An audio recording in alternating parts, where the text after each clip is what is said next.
I worked overnight security at a furniture warehouse. Everyone told me it wasn't dangerous. The building sat at the edge of an industrial park. During the day, workers loaded furniture, and the place sounded alive. At night, it was just me, 6 camera screens, and a clipboard for hourly rounds.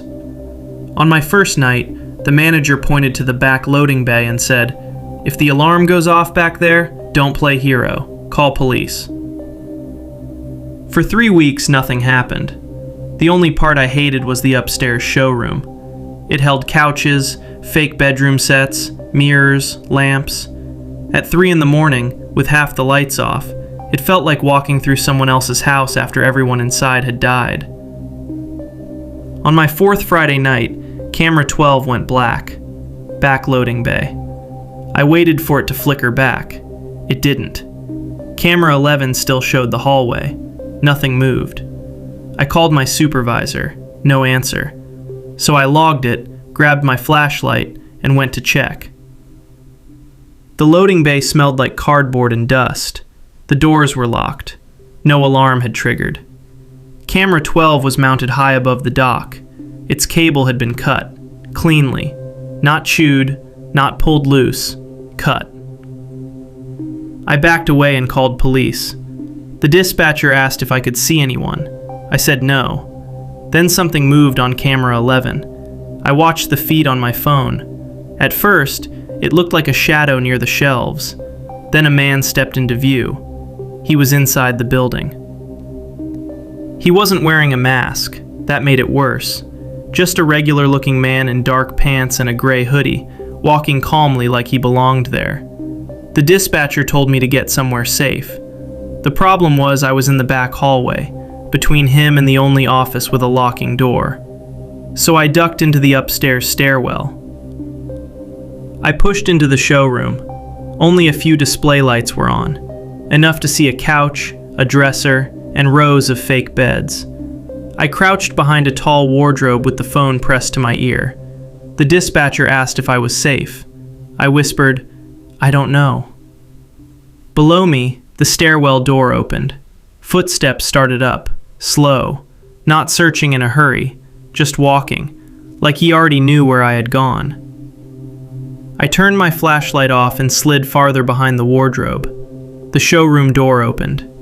For a few seconds, there was nothing. Then his shoes crossed the tile. He didn't call out. He moved between the displays. Then I heard a soft beep, again. Beep, beep. My radio. I had left it on my belt, and every few seconds it made a low battery chirp. I grabbed it, trying to silence it. Too late. The footsteps stopped, then turned. He came straight toward the wardrobe. My hand found a metal lamp.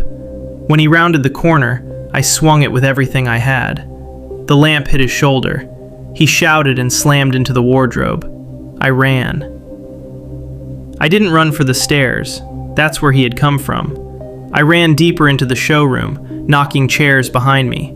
He chased me. He grabbed my shirt and tore it half off my shoulder. I slipped between 2 upright mattresses and heard him crash behind me. I dropped my phone, but I could still hear the dispatcher shouting from the floor. I reached the far emergency exit and hit the bar. Nothing happened. The door didn't open. Someone had chained it from the outside. That was when I realized this wasn't random. He had prepared the building before I ever saw him. He came around the corner holding the metal lamp now. Then he said the first words I heard from him all night. "Where's the office safe?" I told him I didn't know. He stepped closer. "I know they leave cash here." They didn't. There was no safe, no cash drawer, just furniture and one guard who couldn't open anything important. He raised the lamp. Before he could swing, blue and red light flashed across the showroom windows. Police. He looked toward the front, and I ran at him. We crashed into a glass coffee table display. It shattered under us. He cut my arm badly trying to get up. I kicked his knee, crawled away, and kept screaming until officers reached the showroom. They found 2 more men outside by the loading bay. One had bolt cutters. The other was in a van with stolen plates. The exit chain was theirs. The camera cable was theirs. They weren't there to steal furniture. They thought the warehouse kept weekend delivery cash in an office safe. Someone had told them that. No one ever figured out who. I needed 12 stitches and quit the next morning. The manager kept saying how lucky I was. Lucky the police came fast. Lucky I found something to swing. Lucky the guy didn't have a gun. But I didn't feel lucky. For weeks I had walked that building alone, thinking the cameras made it safe. They didn't. They just showed me the moment someone was already inside.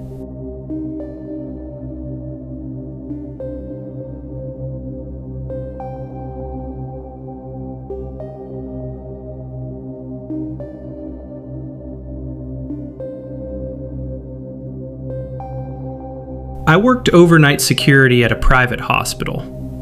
Most nights were boring. Unlocking doors, walking nurses to their cars, checking stairwells, and moving people away from the ambulance bay. The only part I hated was the old wing. It was still connected to the hospital, but it had been closed for years. Empty patient rooms, stripped nurse stations, broken ceiling tiles, damp walls, stale air. Security had to check it once per shift. The guard who trained me said, "Don't take too long back there.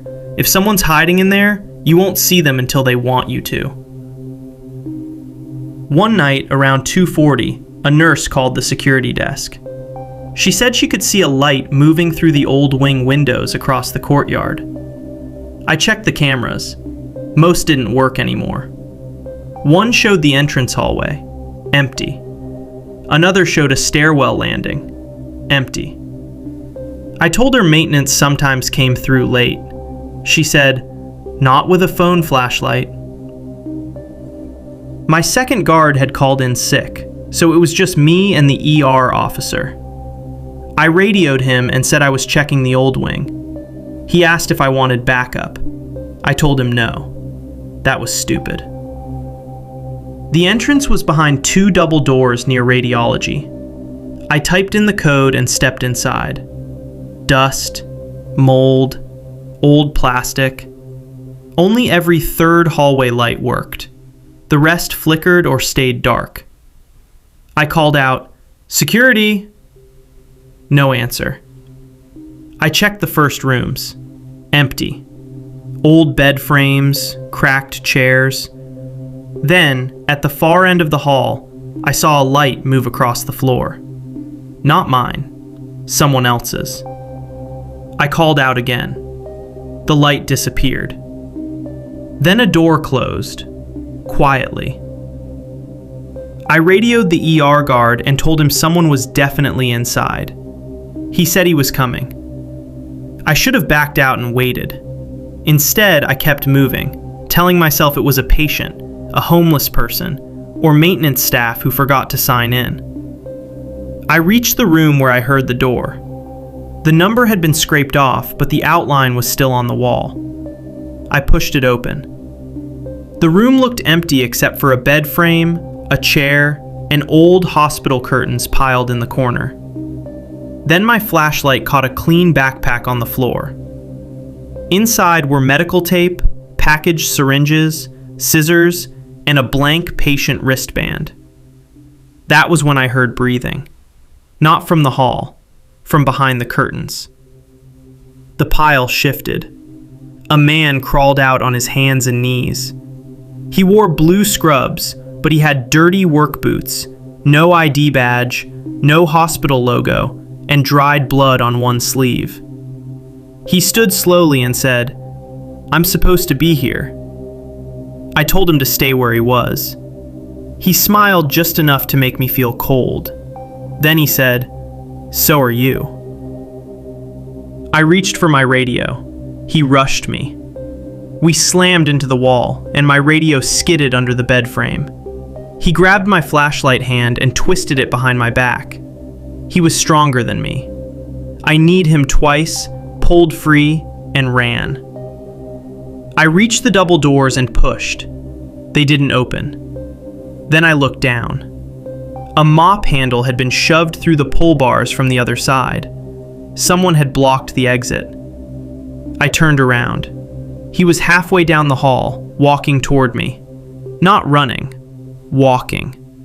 He knew I couldn't get out. I dropped my keys, grabbed the first one I touched, and jammed it into the maintenance closet beside me. It turned. I got inside, slammed the door, and locked it just as he hit it. The closet had no second exit. Shelves of chemicals, buckets, old mop heads. He hit the door until the wood split near the lock. When his hand came through the crack, reaching for the knob, I sprayed disinfectant into his face. He screamed. Not scared, furious. Then another voice shouted from beyond the double doors. The ER guard. He had found the blocked entrance. There was banging, metal scraping, then the mop handle dropped. The doors opened. The man in scrubs ran. Police found him hiding in a supply room near the old operating theater. They also found where he had been sleeping. One stripped patient room had blankets, bottled water, stolen hospital food, and a pile of staff badges. Some were old, some weren't. He had been getting into the hospital for weeks, learning the doors, codes, blind spots, and guard routine. The blood on his sleeve belonged to a nurse from another hospital. She had been attacked a month earlier by a man pretending to be staff. She survived, but he got away. That was why he was hiding in our old wing. He wasn't stealing supplies. He wasn't looking for drugs. He was waiting somewhere no one searched properly. I quit not long after. I kept thinking about what he said. So are you. Now I think he meant something else. I think he had watched the guards long enough to know one of us would eventually come alone. And that night, I was the one who did.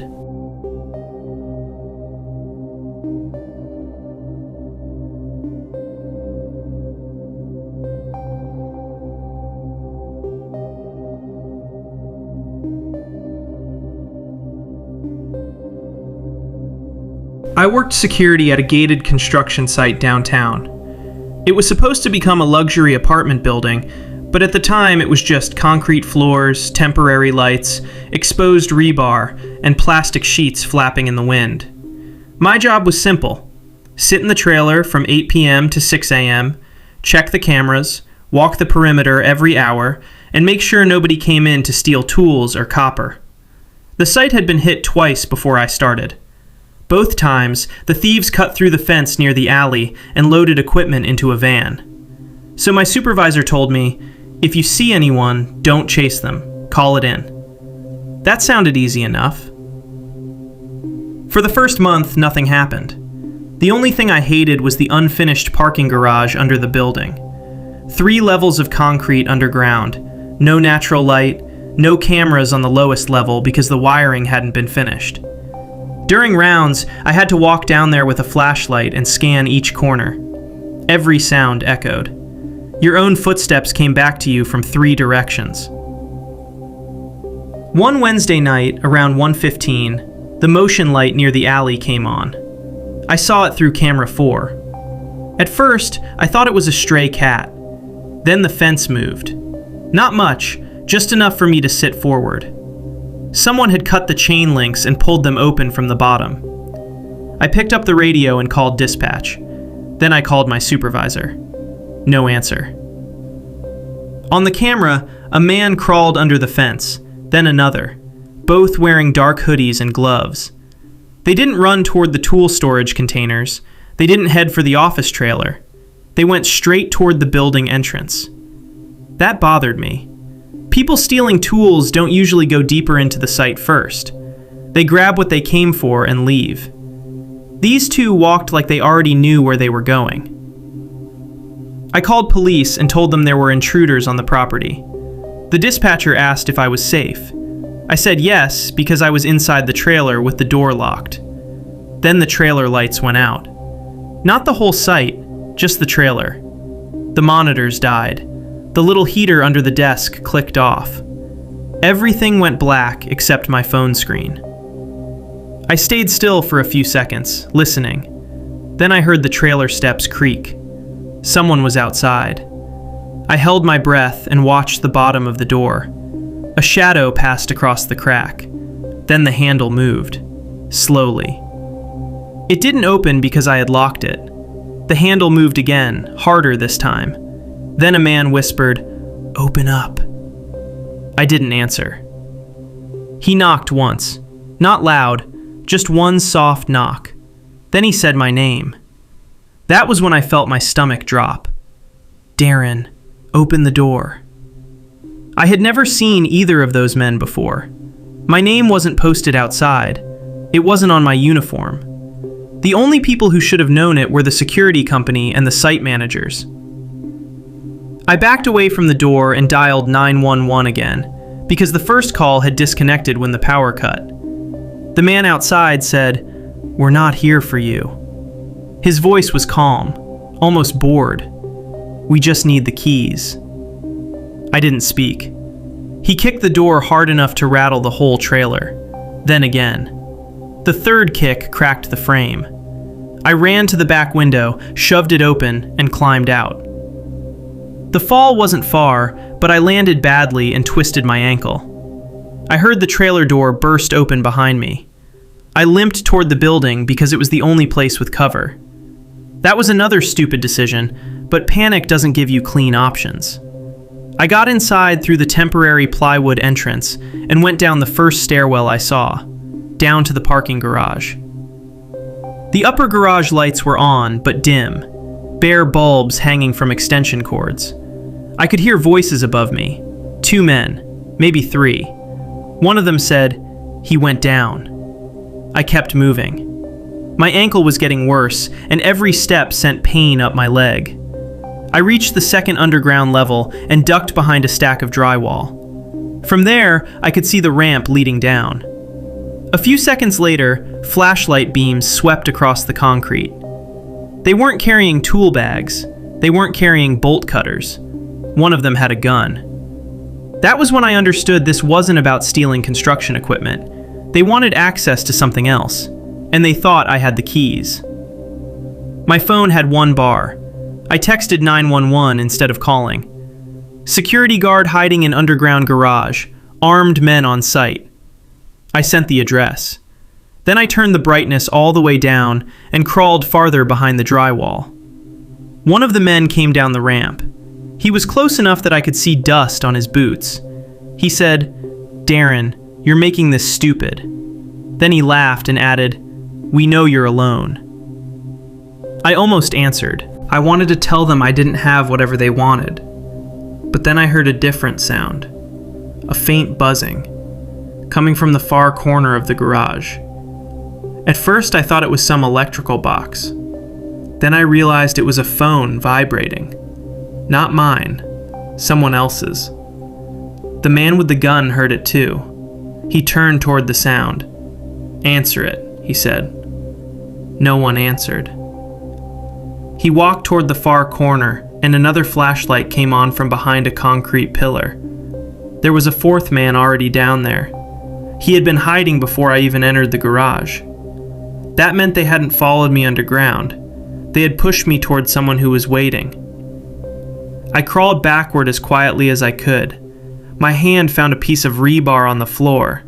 I held it against my chest and tried to breathe through my nose. The 4th man stepped out from behind the pillar.